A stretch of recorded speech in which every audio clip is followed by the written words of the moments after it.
and to the republic for which it stands, one nation, under God, indivisible, with liberty and justice for all.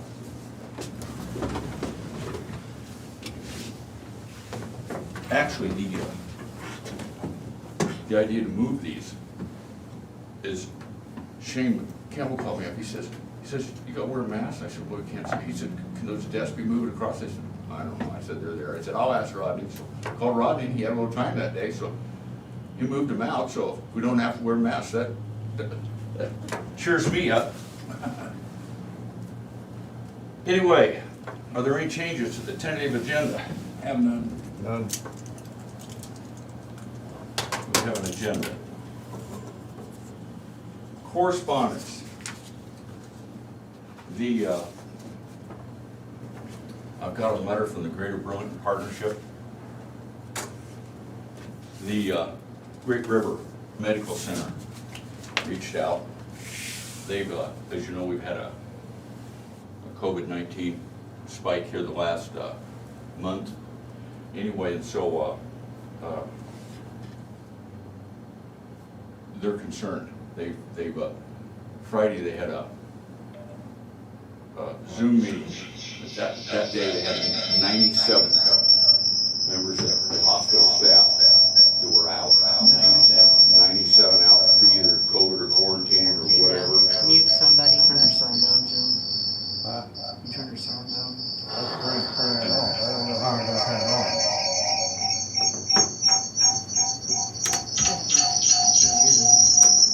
Okay. Where's your volume? You turn the volume down. There you go. It's picking it up. It's still doing that.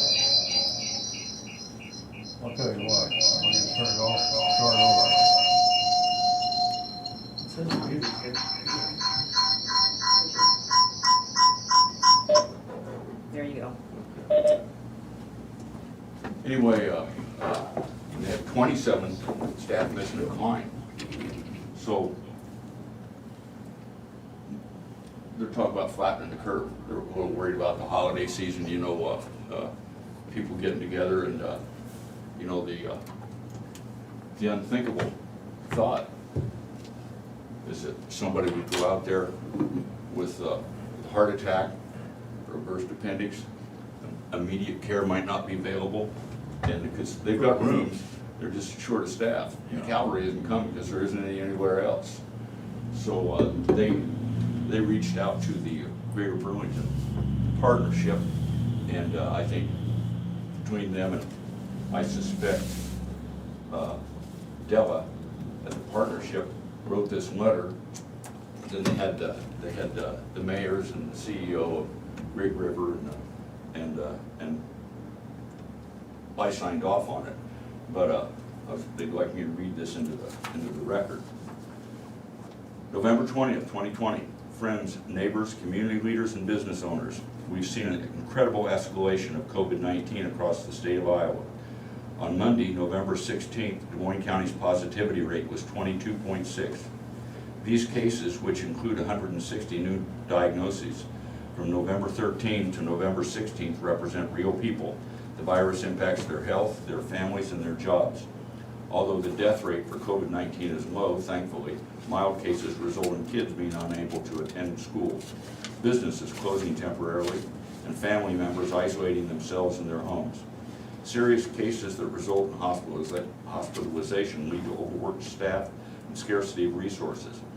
Healthcare workers at Great River Health are working around the clock in full PPE while caring for COVID-19 patients. Hospitalizations are at an all-time high, and there is a greater percentage of critically ill patients. This is unsustainable for the caregivers on the front lines in Greater Burlington. We owe it to the healthcare heroes to do everything we can to ease the strain on them. It begins with the choices we make every day.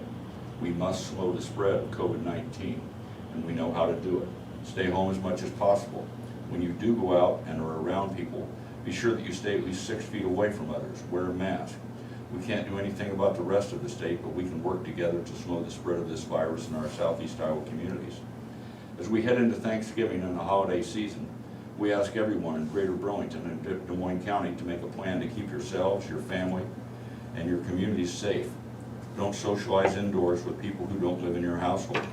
Don't take our word for it. Federal agencies also recommend this. We know it's tough. When the pandemic began to surface in southeast Iowa 8 months ago, many people thought it would be winding down by now. Unfortunately, our reality is dire. Anyone can get COVID-19 and there's no way to predict how it will affect you. Right now, the choices you make are the only way to avoid it. Please make smart choices and stay safe. I think probably it's put this in correspondence again next week. Okay, And I can, when we'll have somebody from the paper here, and there'll be, so let's just, we'll do that.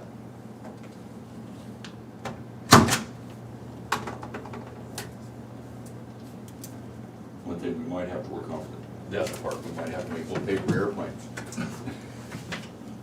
Pass them back and forth that way. What do you think? Might work. That's what I do. I did that in school. I did too, and that's why I ended up there after school. Okay.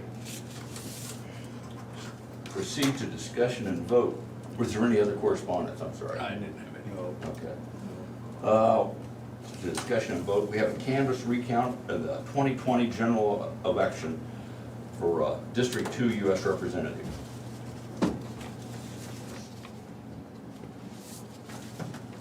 Carrie, I understand you had a long weekend. yeah, very long weekend. Yeah, we were here from 8 o'clock to 7 o'clock on Saturday, and 8 o'clock and Shauna and I were here till 9:15 Sunday night.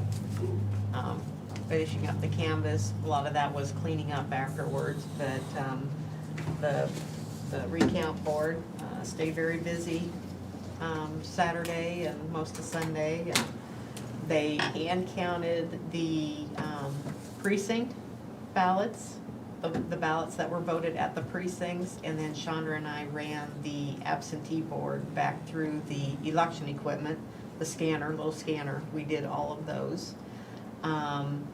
We had some persistent people that were wanting the recount board to hand count.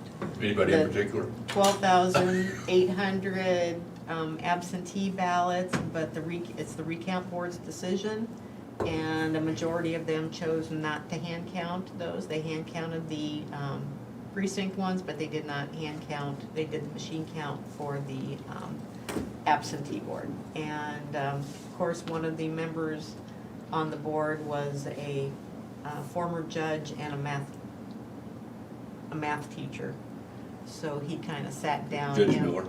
Yeah, he kind of went down and went over the statistics of how many changes were found in the precinct, and he says it's logical that there's not gonna be that many for them to have to go through and hand count the absentees. So, anyway, we went through those. We had a few issues with one great big group. We kept getting interrupted, and so many times that it threw Chandra off, because every time somebody walked out, it took us a while to get into the groove of that, but every time one of the members walked out of the room, we had to stop. And there was one point on Sunday when we were stopped for an hour because there was so much arguing going on.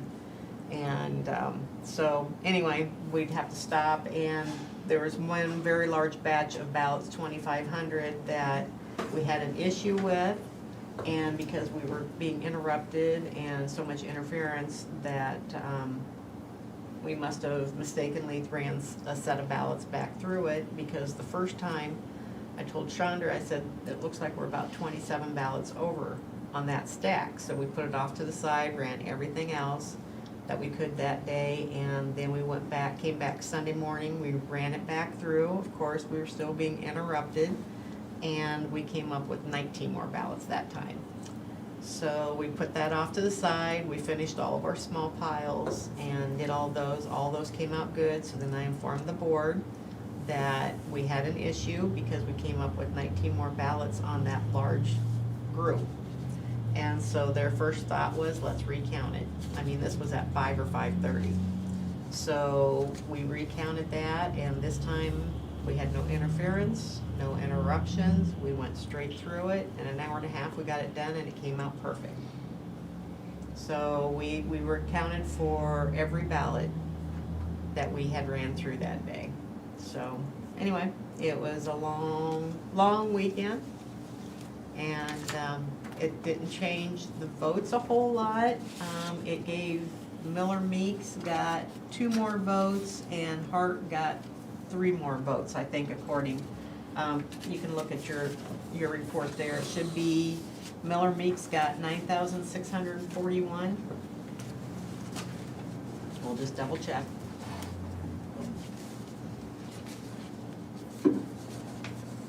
Well, Meeks got 9,641, that's correct. Okay, Rita Hart got 9,268, That's what I've got here. and then we had, what, 61 write-ins? 62 write-ins, Okay, and, 1,960 votes, and 17 overvotes. mhm. So, that's what the, So the overvote, they voted for 2 instead of 1. Mhm. So that throws that ballot out. Mhm. Yeah, there's a lot of people, and, you know, the issue is people use pencil, they use X's, they use check marks, you know, if you want your vote to count, follow the instructions. So then that way we don't have to nitpick. Doesn't seem like too much to ask, does it? No, it's not too much to ask, but, you know, on the overvotes, no, you can't vote for both candidates, and no, you can't put the candidate's name in and then fill in the write-in and fill in that oval, because the machine count automatically sets that as an overvote. So, you know, people just need to learn to follow instructions. So. Colin must have told you how to do the job. Thank you, Brandon. So anyway, that is the recount results, and that's what we need to certify so that we can send that up to the state, because the state does their official certification on Monday. So, Thank you, Terry, and I apologize for all the wear and tear on you and your staff over the weekend. it's still not over. We're still working on just trying to get everything into iVoters, and then a lot of requests from the campaign for additional materials and information, and it's just, yeah, it just keeps going on. So both campaigns were satisfied with your counts and recount. One of them seemed to be satisfied with it. I'll try to guess which one that was. I mean, our race in our county was not that close, but they're just looking for any little vote anywhere, so. There's like originally there were less than 50 votes difference. Yeah, I don't even know what it's at now, so. Yeah, no, I don't know either, We but I probably do, I won't- think it was less than 50. Yeah, it was like 47 or Was something that like it? that. Out of So- almost So, 400,000 yeah, ballots. so in if we have 24 counties in that district, if they could find 2 more votes, In each one, yeah. yeah, in each one, then that makes it even, you know, even closer. But then it goes the other way too, so. Yeah, Because, I mean, we've had races that have been closer than that, because we had a supervisor race, I think about 10 years ago. And there was 10 votes in between them, and they did a hand count of everything. And then that person ended up losing by 11 votes. I think it was 13 votes off, and then he gained 3 Yeah, and lost by 10, yeah. as So, I recall. yeah, it didn't change Yeah.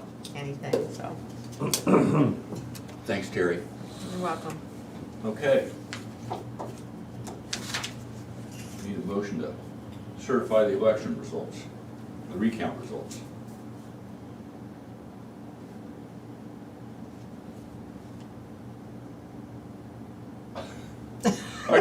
Or we don't.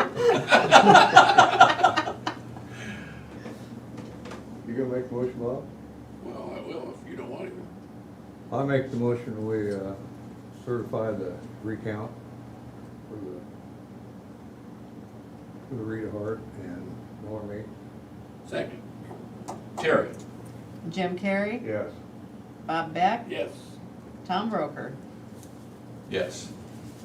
Okay, is there any other business? I have none. I have none. Public input? Does anybody from the public that would like to address the board?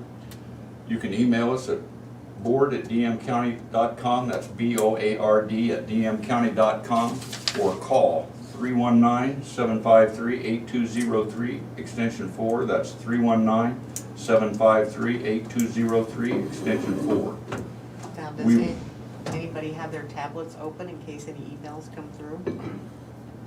Brandon will do. Okay. Brent, Scott, we will give you, there isn't much to talk about, we'll give you 1 minute, 60 seconds, how's that? There you go. To make that call or send that email. So there's 1,000 undervotes on that, but on our supervisors, there was 9,000 undervotes. Is that normal? Yeah, Is it? it can be, because what they would have done under votes is they might have only voted for one supervisor. But then they consider 2 votes for each ballot. Yeah. So that could be 9,000 undervotes. Didn't run my campaign right.